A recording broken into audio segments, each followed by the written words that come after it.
Well, good morning, everyone. And for those of you in your first session this morning, welcome to day 3 of the virtual convention. Hopefully the first 2 days have gone well. And I think on our end here at the NAIA, I know Amy and Chesney and others have been scrambling to make sure the tech is working properly, but so far it seems like things are going pretty well. I guess we're all kind of used to it after 14 months of COVID to figure out how to work Zoom and make these kinds of things work.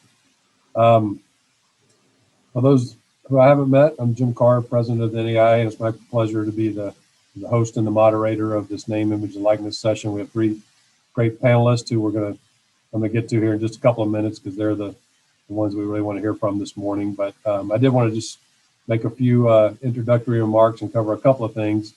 I guess first and foremost, I'm just thrilled with where we are as an association when it comes to name, image, and likeness, and also just a little, I guess, the broader category of giving flexibility and allowing our student athletes to essentially become or put in a similar position as their fellow students who aren't athletes. I think that's been the goal all along. And as we see the NCAA scrambling these days to try to get something in place to get ahead of the 5 or 6 states that are going to be potentially coming in with their active laws in this area, it's just good to know that we were out in front. And I think there's a number of athletic directors who I'm sure are in this session that were really at the forefront of this.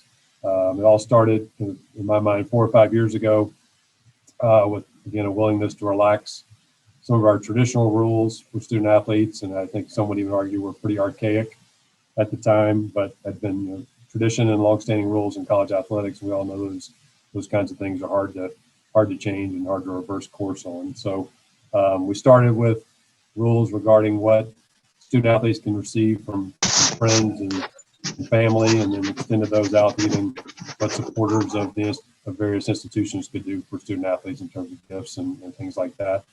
And then, of course, last year, it all kind of culminated in removing what I think is the last major restriction on student athletes, and that's promoting themselves as a student athlete at a particular institution. And so when it comes to social media influencers, that was particularly problematic because it's almost impossible to separate yourself from a big part of your life in doing that. But also just things like I was talking with the panelists beforehand with giving pitching lessons or sport type lessons, and now students can freely and without breaking any rules be able to market themselves as student athletes at an institution. So I'm just thrilled with where we are, and we want to start off the session by hearing from some of the student athletes who are out there and really taking advantage of these new rules.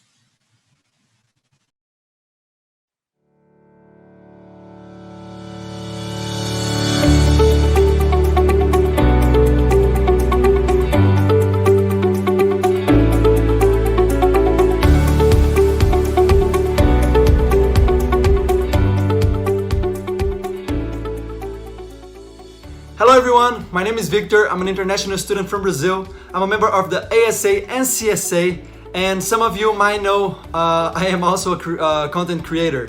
I create content for YouTube, for Instagram and TikTok, and I've been doing this for a couple years now, but just recently I was able to monetize it, not only because the NAIA approved, but also because I got the opportunities right. I hope that soon I'll be able to use this money to help me pay for tuition at my college. So yeah, I'm just happy that right now we have this option. And yes, my athletic director knows everything. He supports me a lot in this journey. I have my channel, basically my channel main idea is to help get basketball bigger here in Brazil so we can help out people here for my tuition. I think that this is a great opportunity, not only for people that want to use this as a mean for possibly help with their tuition, but also I think that if we have more student athletes creating content, this is gonna inspire more people to pursue like college degrees and college careers, as I am doing here in Brazil. Hi, my name is Chloe Mitchell and I play volleyball at Aquinas. This year has been challenging, but while challenges have been great, so have the opportunities. I became a social media influencer almost overnight and the world literally opened up to me. I was presented with endless endorsement opportunities, and as a student athlete, I had major decisions to make. I love my school and I love my teammates, and I saw a window, one that I can open up for others. So that's why I created Playbooked, a platform dedicated to connecting the student athlete to the world and creating opportunities to benefit off of their tenacity and hard work of becoming a collegiate athlete. We've been reaching out to NAIA athletes and the response has been overwhelming. NAIA athletes have acquired a certain skill set and reach that most believe is not marketable. Playbooked has proved that it in fact is. So thank you, NAIA, for your support of the overall well-being of your athletes.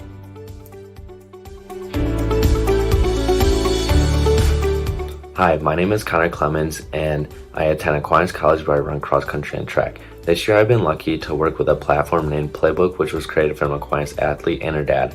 Playbook was created so athletes can market themselves to fans, brands, and businesses who are willing to pay them to promote their local product or business, make a special appearance at camps, or be a part of a national promotion.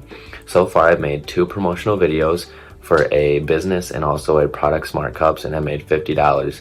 I believe that the NIL can benefit many athletes like myself. For many of us, we get caught up in athletics, academics, and any other activities outside of school, which can cause many issues when it comes to a job. However, when an athlete can create revenue off their names, it allows them to get side money to help with groceries, rent, college items, anything else that can help. In addition, I think it's a great opportunity for athletes and businesses to grow their networking, which will benefit both parties. Not only has this not affected my scholarship with running, but I believe with a lot of people with financial difficulties, this may be a huge help. How's it going, guys? My name is Tucker LaBelle. I'm a junior communication major at Clark University and captain on the men's lacrosse team. And I'm briefly here to just tell you about my experience with name, image, and likeness. As soon as the bill went through, I knew it was an opportunity that I had to jump on, and I ended up being connected with True Temper Sports and True Temper Lacrosse and became the Midwest brand ambassador because of the name, image, and likeness bill. It allows athletes to, raise themselves as entrepreneurs, to represent themselves while still being student athletes, and the possibilities are truly endless. My experience so far has been incredible, and I look forward to using the name, image, and likeness bill while still being a collegiate athlete at Clark University in the NAIA.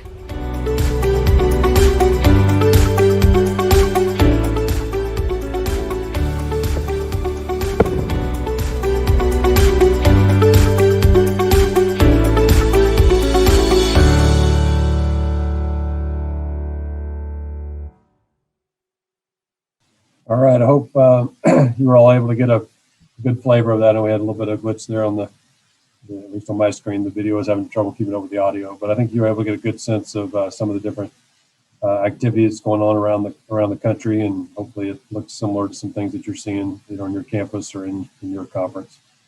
Just a few other points, again, before we turn it to the panelists. I want to talk a little bit about the current landscape, both within the NAI and then a little bit broader about what's going on around the country.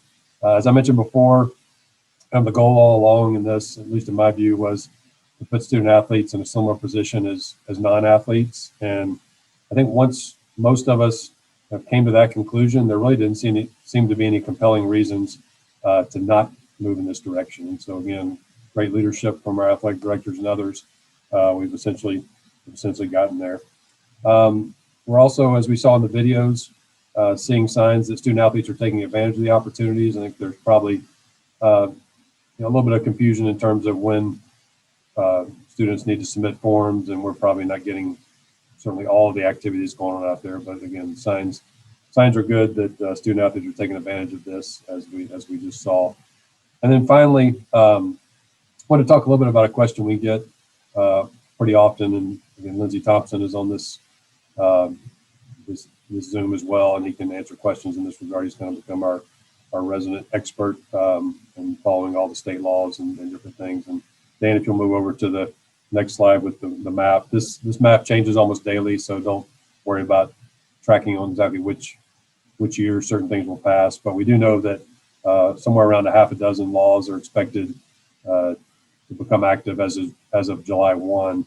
But what we tried to do with our changes, our rules, is make sure that NAI institutions, NAI members were not put in a position of trying to figure out, can they comply with their specific state law and also with NAI regulations. So We hope, and our intention again is that they shouldn't be in conflict. Our rules are now broad enough and have been relaxed enough that you should be able to be in compliance with NAIA rules and still be in compliance with whatever the state laws are. Now, I would encourage any of you who have new laws coming on the books in your state to check in with your general counsel or others who give you legal advice, because you will want to make sure that as some of those are much more strict than what NAIA requires, so you'll have to make sure you're in compliance there. But again, so far we seem to be in pretty good shape with the legislation that we're tracking. There are 4 different proposals at the federal level, and we don't know which one of those, if any, might pass. But I know the NCAA is certainly pushing pretty hard at the federal level, thinking that they're going to have a really tough time unless there's federal legislation. So we'll be tracking on that as well. But as we all know, it takes a while for things to get through Washington. So I'm not holding my breath that they'll get something done even this summer. So with that, I want to turn now to our panelists and spend the remainder of our 35 minutes or so asking them some questions to give you all a better idea of what's happening, at least on these 3 campuses. If you have any specific questions along the way, just please put those in the chat box, and we'll try to take those up either along the way if they're kind of follow-up questions to what we're talking about, or if not, we can take them up at the very end. So first up is Nick Davidson. Nick is Associate VP for Student Affairs and Athletics at Aquinas. Nick, I'm not sure if it's 4 or 5 years, but somewhere in that range. Nick's been there leading the Saints to competitive success and continuous growth of the athletic department and the number of sport programs. He also, we're grateful to him. He was leading the effort to host our NAIA lacrosse invitationals, and has just been a real leader nationally for the NAIA. Prior to Aquinas, he was at Northwood, which became Kaiser, down in Florida for about 4 years, so a lot of NAIA experience. Next, I'll move to Tony. Tony has been at Bethel for more than 20 years. He was a longtime coach, both head coach of track and field and assistant coach in basketball, and then became athletic director in 2019. Tony's received too many awards to name them all at the national and conference levels, and he's also in the Bethel Hall of Fame. So Tony brings a lot of NAIA experience as well, and we're glad to have him on the panel. And then last but certainly not least is Curt Long. Curt's been the AD at Clark since 2000. He also has a successful track record as a coach baseball for a long time, and another person who's been involved on many committees and in many areas at the campus, conference and national levels during his time as AD, and was particularly a leader among what used to be the Midwest Collegiate Conference and now with the Heart of America Conference. So 3 great longtime administrators and a couple of coaching experience, and have certainly bring a lot of NAIA experience as well to the discussion. So I will now turn to them with some questions, and the first one is just kind of a general question, gentlemen. Just if you'll talk, each of you talk briefly about what NIL opportunities have occurred on your campus. I know we saw a video from Tucker at Clark, and then a couple of student athletes at Aquinas. But let's first start with you, Tony. If I understand your basketball student athletes are doing some things with jersey and T-shirt sales, but there might be some other things going on as well. So can you lead us off and talk a little bit about what's going on at Bethel? Sure. Yeah, we partnered with our gear rep and did some work with them.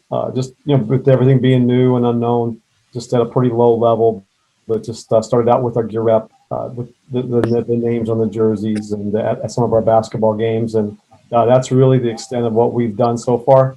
We have a lot of thoughts and plans down the road, but really that's the only thing we've accomplished at this point, and it's gone over pretty well at our home games and some of our other events. So that's where we started out, where we began. Okay, so they've sold a few. Yeah, we've definitely sold a few, and some more than others, of course. But yeah, we've been able to do okay in that area. That's great. Kurt, what about you? I know we heard from Tucker, but what about the activity at Clark? Well, Tucker's a little bit different the way he's approached it, and we at Clark really only have the one person that's out there and it would be Tucker, although we had a couple others request information on how to go about it. But Tucker considers himself an ambassador to the sport of lacrosse. So he works with True Lacrosse out of California and gets equipment and apparel from them. There's no money exchange, no compensation, but he works with youth, tries to spread the sport of lacrosse, and in so doing, he's quite active in social media and uses the True brand.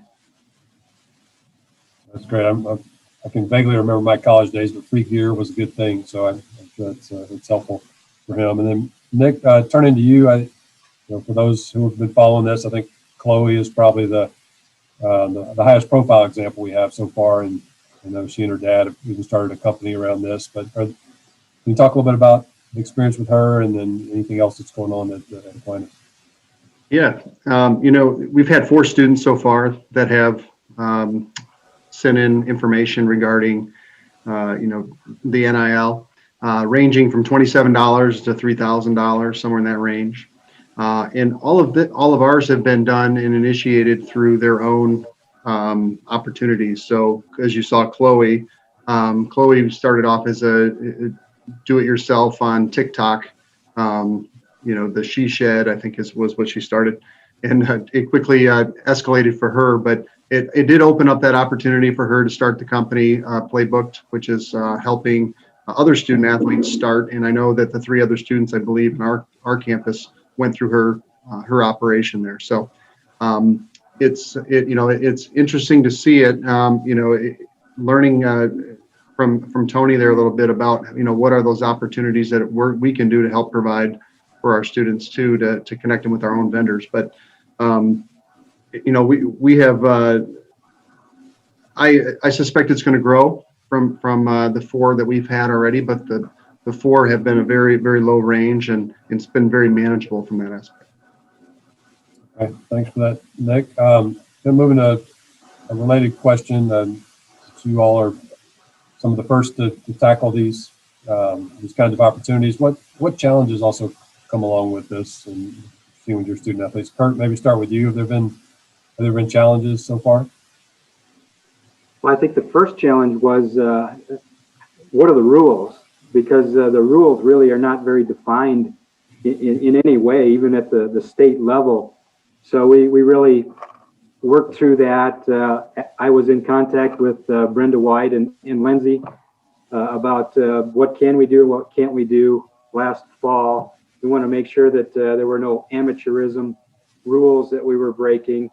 And then, once we got through that process, basically figuring out what do we need to communicate with the NAIA, and here on campus, what policies do we need to abide by with our own development area.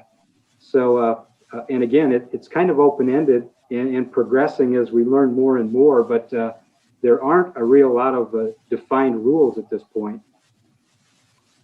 Yeah, I think that's right, Curt. It's somewhat intentional that way, but it does, I think, cause some anxiety on folks who are trying to make sure, as you said, things like amateurism aren't violated.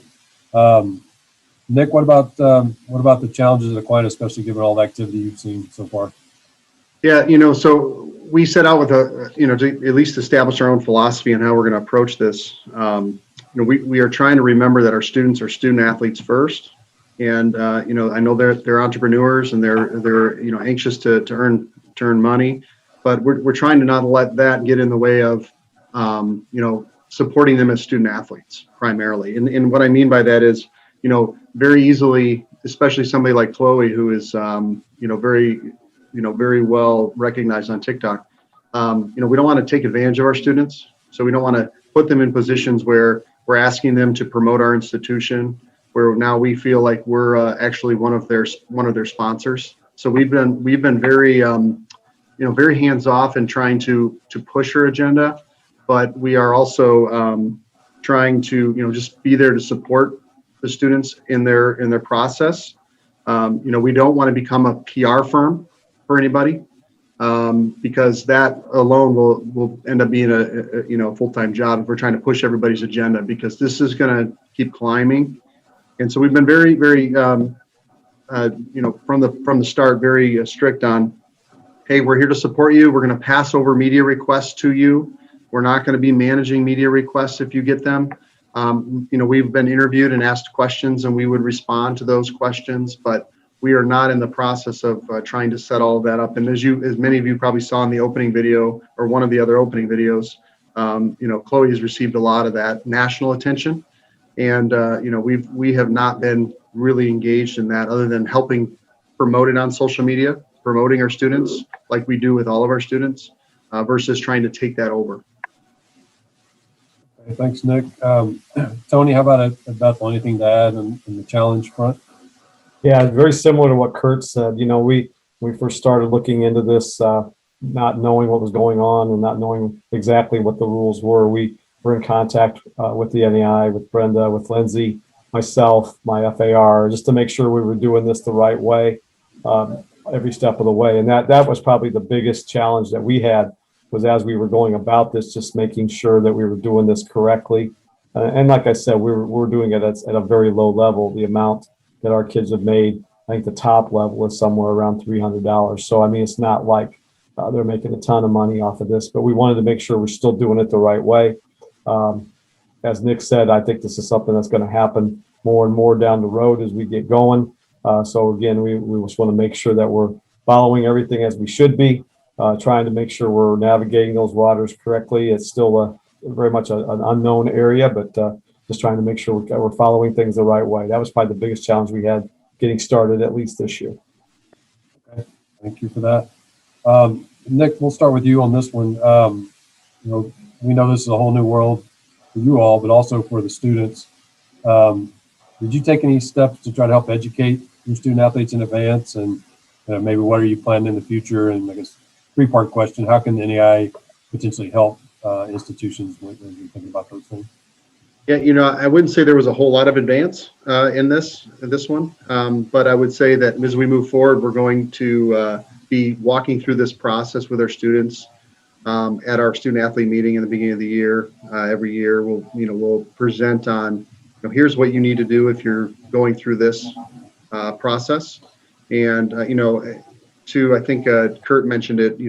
Being that there's lack of rules, some of the challenges that face us are, do we as an institution want to set any product restrictions that they can promote? Beer, wine, or anything like that. Do we want to go down that path? Do we not? Those are things we have to work out, but there's still a lot of open-ended questions. But the process is really simple. I mean, they have to notify our institution. That's it. It's not clear yet on if they have to notify us every single time they earn $1, or if it's just once they've done it one time, they're good for the year. That's not exactly clear to me at this point, but I think that walking them through as much of the process as we can to make sure the students, one, know it's available option, because it could help them, financially pay for college, right? I mean, that's hopefully what they're going to be able to get out of this too. And then two is to make it seamless for them. So we don't want to put them through lots of hoops. We want to help them achieve their goal. As I said earlier, we are trying to help them be student athletes first. Okay, that's great. Tony, anything to add on that in terms of how you all are thinking about educating students, and then what Nick mentioned, that some clarity around when the form is due, if it's every time they earn $1, or if it's a broader sense than that. But anything in addition you think the NAIA could do to help? A couple things come to my mind. We just have to really make sure our communication is very, very good with our student athletes, with the NAIA, with everybody involved. So we spent a lot of time just working on our communication avenues, making sure that was right, making sure that we're really over communicating if we have to. Secondly, we're just really working on awareness with our student athletes, making them aware of what can and can't be done at our level, at our institution, and then following all the protocols that we need to be able to follow. And then we went a step further. Even we looked at this as an opportunity, and this is not really part of this, but we use this as an opportunity to even bring in a couple of alums that we have locally that are involved in some investment firms, and have them meet with our kids and just say, here's an opportunity to talk to them about financial responsibility. And that's something that maybe is not taught real well at different levels, but we want to make sure our kids know that when that money comes in, even if it is a low level amount of money, here's some different things you can do to use that wisely. And that might lead down the road when they get employed to, not blow their money, but use it in a wise way. So we're trying to use this platform and this forum as an investment opportunity to really teach our kids what that means to be responsible investors. Okay, that's great, Tony. Thank you. Curt, anything to add from Clark's perspective? Yeah, as I think about it, we were approached by 3 students as this began to evolve. The first one was a very short conversation. What can you do for me? And the answer is not much at this point, because we don't really know what we can do. The second person said, I'd really like to make some money on this. How can you help me? And the answer was, well, I'm not really sure. And then, of course, we had Tucker, who you saw in the video, who had every duck in a row. He was ready to go on the day that it became legal to do it. And he talked about relationships and marketing and the past of how he was related to this business in the past. So he was ready to get out the door that way. So I think what I'm getting at is I tell the students that have met with me and the coaches that are asking questions is that we don't want to be in a position to be brokers to make this happen for the students, because we're really not in that position yet. And there's a difference between NIL and sponsorship. At this point, if we went the sponsorship route, which there could be opportunities, then we would connect the evolving rules with NIL, NAIA in our institution. Yeah, thanks for that, Curt. That's definitely an interesting perspective and something to think about. I know we have a number of questions coming in, and I think a few of them are related to complying with NAIA rules. Lindsay, is there anything in particular that you see from the chat that you think would be good to touch on real quick before we move to the next questions? I know you've been responding to some in the chat already. Yeah, so we've got a couple questions about what's the school's responsibility,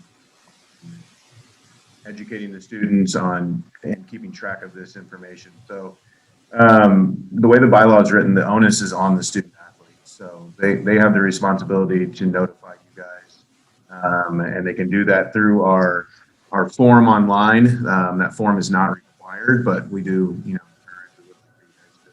have your student athletes utilize that form. But if they're using their status as a student athlete or using your school's logo or name in their promotion, then they do need to report that information to the athletic director, and they can do that through that form.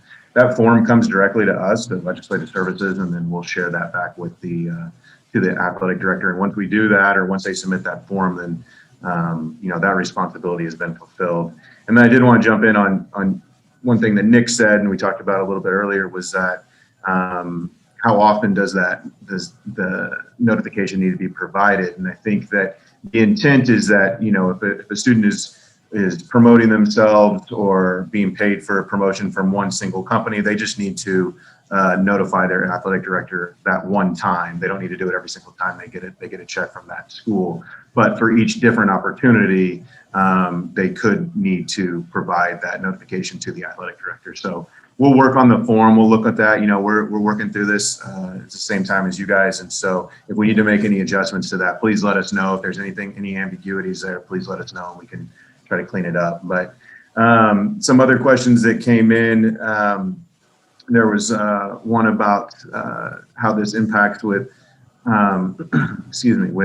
video games. If a student has a Twitch channel or is making money off of their video game prowess, and they're utilizing their status as a student athlete, or you using your logo in that Twitch stream and being paid to promote video game stuff, that's just like any other opportunity they might have, and they would need to report that per the bylaw. So getting a lot of more questions coming in here, but Jim, get back to you. That's some good clarification there, and I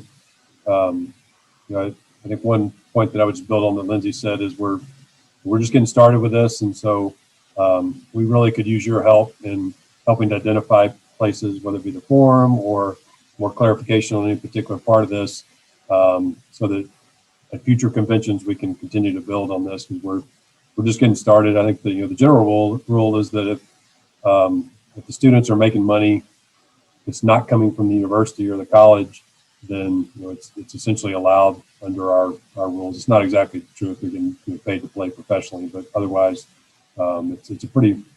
The rules are pretty generous in terms of what they can do. So we'll continue to try to educate and clarify some particular points, but that's I think part of the anxiety might just be that there is a lot of leeway here and a lot of places now for students to do certain things. I wanted to turn to a little bit different path for the panelists. One of the things that we've heard from students, whether it be the ASA or just in conversations with students, is there was some concern early on that allowing, say, students like Chloe or others who might be able to, through social media or other ways, make a good bit of money, that might cause some friction in the locker room or across teams. Have any of the three of you seen any of that? I know you're just getting started, so maybe not, but just if you have any opinion on whether that's even a problem or a challenge we should be thinking about. And maybe Tony, start off with you. No, we really haven't seen anything like that. Where the amounts are pretty low levels right now, so we haven't had any friction in any of those areas. The only concerns they have is just making sure we're doing things the right way and reporting things the right way and following everything as we should be. But nothing to that extent at this point. No. Or does that, I know again you're just getting started, but has that issue been raised by your student athletes at all, or you think that's something we should be paying attention to? Yeah, I would say same here as Tony's institution. Tucker's a leader on our campus, and for him to do things that are really outside the box, gets a lot of attention on our campus. It's more people envy maybe his skills and possibilities, but it's just more curiosity at this point for our students. Gotcha. Nick, same question. Any concerns around that? Not on our campus. As Chloe mentioned in her video, she's actually trying to help along students on our campus with her business. So we haven't seen that yet, but I wouldn't be surprised if there was some of that happens occasionally. Yeah, and I don't want to completely minimize it, but I mean, my understanding is different student athletes on campus are already receiving different scholarships, and it's not like everyone's getting exactly the same thing across the board. So I don't anticipate that being a huge problem, but we'll have to wait and see. Turning a little bit to opportunities for student athletes, and you've all each touched on this a little bit, but talk a little bit about the institution's approach to helping students find opportunities for NIL, and either what's happening on your own campus or just your own thoughts about maybe how an institution either could or should be helping students in this area. And let's Curt, let's start with you on this one. Yeah, I would say we're not quite there yet. Our development office is just learning about NIL and how it works. And then again, whether this is going to evolve into sponsorship versus compensation and that sort of thing, I would say we're just not there yet. Gotcha. Okay. Nick, what about you in Aquinas? We are temporarily trying to stay out of the PR business and trying to help be a facilitator of helping students earn money through their NILs. But there may be a day that comes, but we have not gone down that path at the moment. We're really just trying to understand what are those opportunities that they're finding on their own, and then how can we support them. Tony, I'd be interested, especially with given the example you used on your campus. How is that? How are the jersey sales working? I guess the particular student gets some of the proceeds, and the school keeps some since they're school jerseys, or how are you working together with student athletes in that? Yeah, we just work closely with the coaches more than anything else on the front end of that, and with our vendor, and then naturally on the back end of that, working with our business office. So probably the two areas that we've worked the closest with on our campus. Again, we're not out seeking anything or not promoting anything at this point. We're just very low level, interest as far as the sales of those jerseys are concerned. But Yeah, the coaches right now are the ones that have generated the most interest on our campus in that area. They're the ones that have communicated the most with me and with the student athletes. And then on the back end, we just communicated with our business office. So those are the only areas on campus that have been involved at this point and where we're at right now.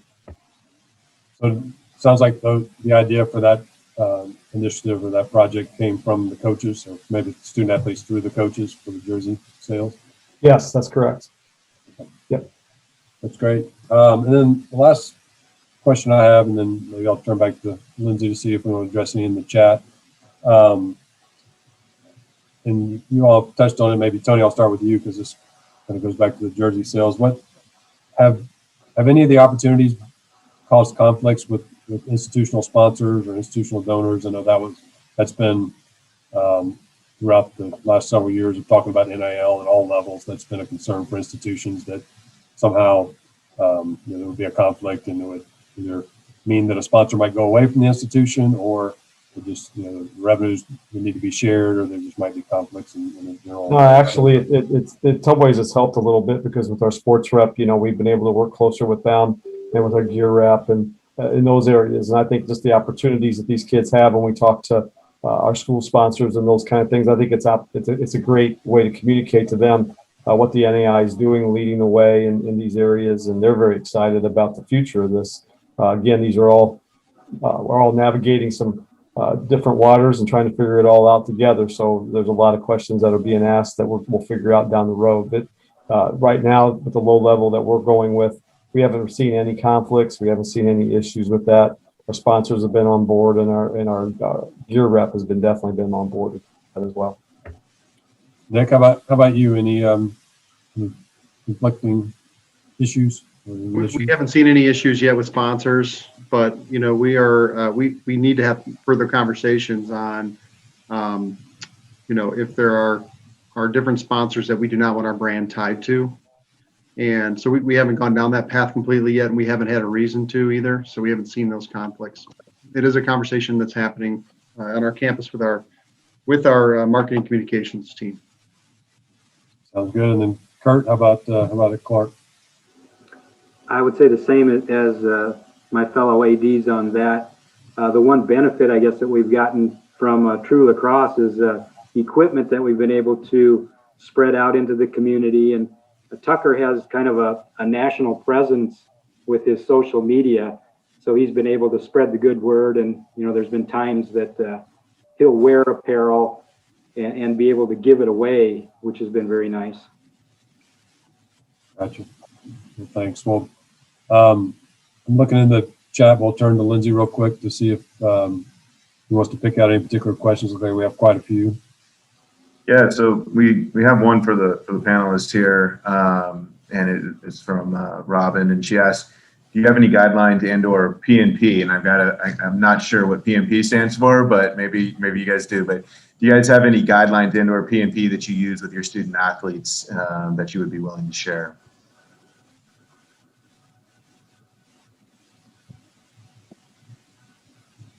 Any of the panelists want to take that on? And then there was another one. Oh, so go ahead, Curt. I was just going to say, not sure what the PNP is there. I'm glad I'm not the only one. Robin will have to teach us up on that. But I see Robin put a note, just put a note saying asking for a written copy of policy and procedures. Is PNP. Oh, okay. So do you guys have any written policy? I think essentially is what she's asking around NIL. Not yet. We don't yet. Go ahead, Nick. Sorry, Curt. I was just saying we don't have that yet, Jim. It's a really open-ended, bylaw. So really, we're trying to navigate that. But I think what I would do is tie that with anything that we would have in terms of a brand restriction.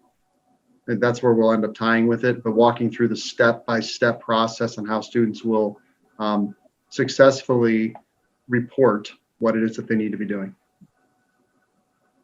Yeah, I was just going to say the same thing that Nick said there. And then anything the NAIA has put out is what we've put out for printed material. And when the form gets filled out, it comes back, it bounces back to us as ADs. And And we only have done it once, but I keep that because it's a very nice guideline going forward. We're the same way. We just not quite at that point yet. We're still looking into that to moving forward. And I know the what I'm hearing from just people in the industry, that a lot of schools, in terms of written policy, and to me, it would be similar to what you might have in your student handbook for all students. But one would be, I think Nick mentioned it before. Are there any particular products or services that will be off limits, so that as part of receiving their financial aid, they couldn't promote tobacco or promote gambling, or whatever you might choose to fit with the values and the mission of the institution. And then the second would be probably even more stringent in terms of how they could use the school's marks as they're promoting themselves. And again, I'm not giving you legal advice, but I think it's within the institution's prerogative to say, if you're going to be a student athlete on our campus and we're giving you financial aid, these are our rules and our guidelines that you can do. Now, the students may not like some of them, and that might be an issue in terms of recruiting, but I think you certainly have the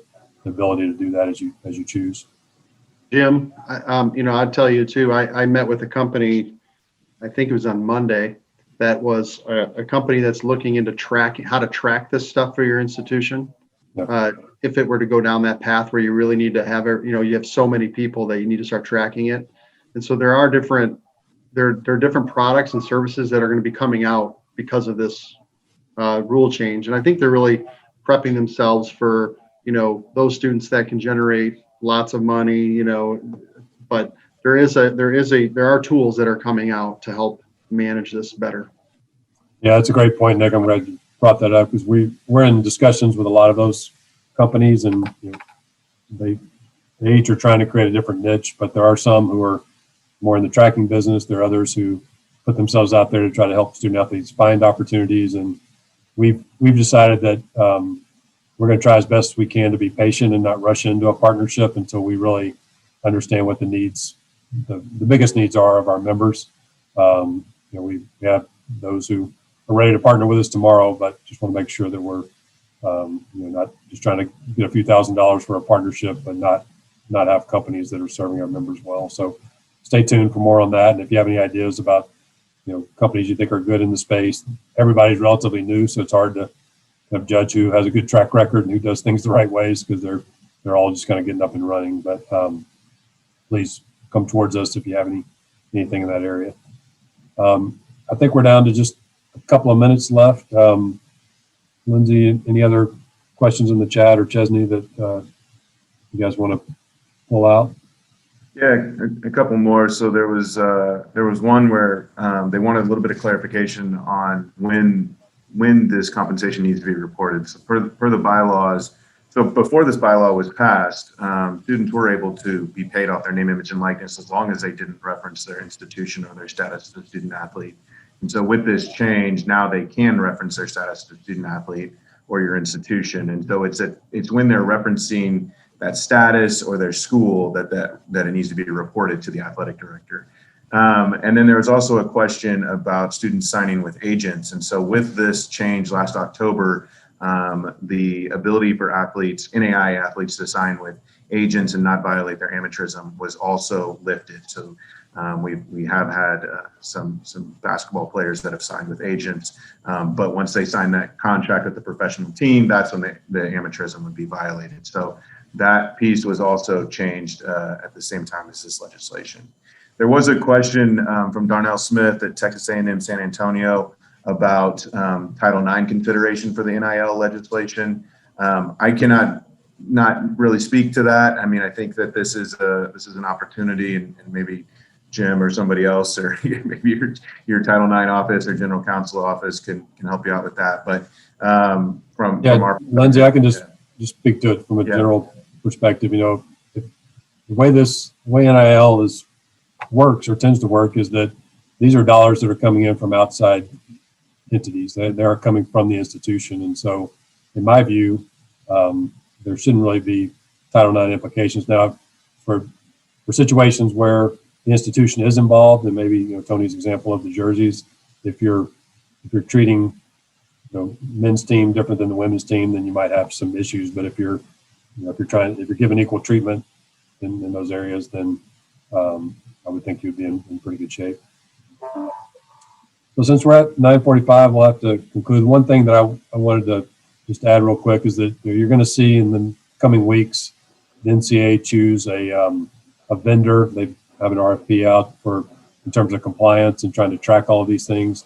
We're not doing something similar because our view is kind of the NAIA way compared to what the NCAA typically does. We're not trying to overcomplicate this thing. We're not trying to put a lot of compliance requirements on our members. There could be a time where we change our stance or we change our path a little bit if there are certain things we need to track more closely. But we're again trying to give the ultimate flexibility and autonomy to institutions and therefore to student athletes. And so we think that's the right place to be. But just wanted to make sure, as you see, open doors for somebody chosen as the NCAA compliance arm.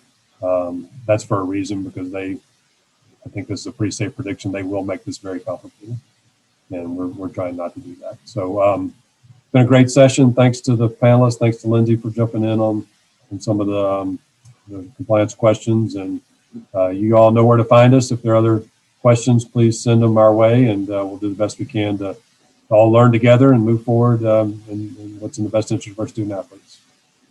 So thanks, and have a great day, everybody.